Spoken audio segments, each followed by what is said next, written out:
Welcome. In front of me is a DOOGEE N30, and today I'll show you how to enable and set up the portable hotspot. And to get started, pull down your notification panel, expand it, and look for the hotspot toggle, which remains right over here.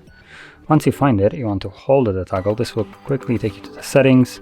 From here you need to select Wi-Fi Hotspot, and I would suggest you to start off by changing the password, which as you can see by default just some randomly generated ones. So I'm going to remove this one and set my own. It does need to have 8 characters in length, at which point you will be able to save it.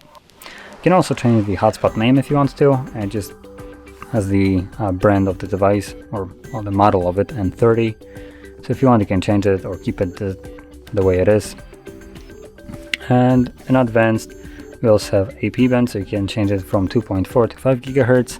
Now, if you're not sure if the device that you're going to be connecting to this hotspot with supports 5 GHz, I do recommend you just to simply turn it on.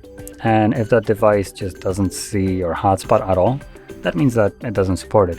But if it does, then everything is fine and supports 5 GHz. Now going back to the fact that it does not support it, all you would need to do is go back to the settings and change it back to 2.4 instead.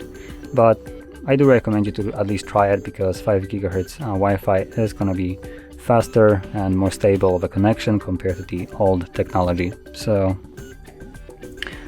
once you have basically set up all the settings, you can turn it on from here by tapping on a check mark, or by going to notifications panel and tapping on the toggle right here, but it's right now enabled.